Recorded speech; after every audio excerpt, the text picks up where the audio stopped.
If you want to grow bigger muscles, you need to use those muscles, for example, by lifting weights. If you train repeatedly and train smart, over time, Oh yeah. your muscles will grow.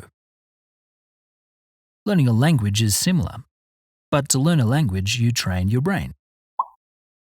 Like growing real muscles, to build your English skills, let's call them your English muscles, you need to train your brain repeatedly over time. And if you study smart, with time, your English muscles will grow. Oh yeah. When you exercise your brain to learn something, your brain creates new neural connections called synapses. The more you train your brain, the more new synapses your brain will create. This is the physical process of learning. However, if you don't exercise your brain, for example, if you always use Google Translate to communicate in English, your brain will not form these new synapses. This means you will not learn, and you will not improve. In other words, you will not grow your English muscles.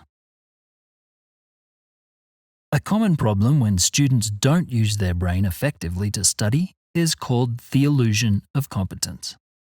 Let's look at some examples. Freddie here wants to learn a grammar point.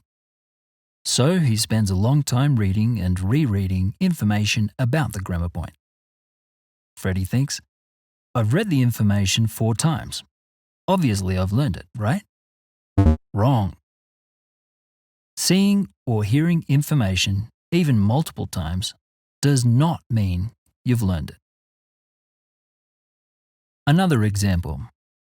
Sophie is doing homework to learn new vocabulary. She reads a question, but instead of trying to answer it, she just checks the answer. Sophie thinks, I saw the answer. It makes sense. Now I understand, right? Nope. Seeing the solution in front of you does not mean you've learned anything. So, how can we avoid the illusion of competence and really learn new information? Well, here are 2 tips to hack your brain based on neuroscience. Number 1. Self-test. When you study, don't just read or listen to information. First, read or listen, then stop and test your memory. Try to remember what you just saw or heard.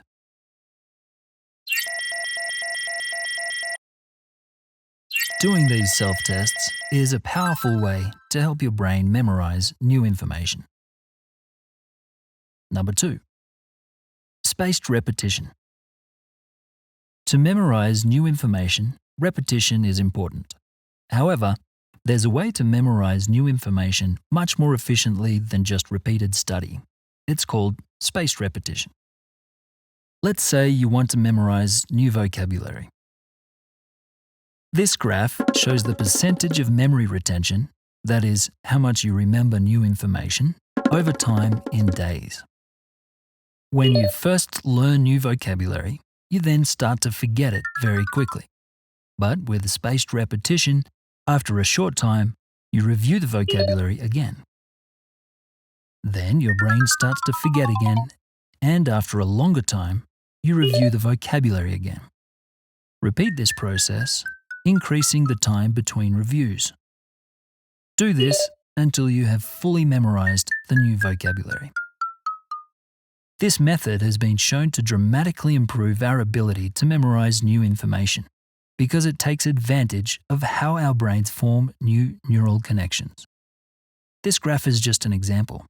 You should experiment with different time intervals between reviews and find what works best for you.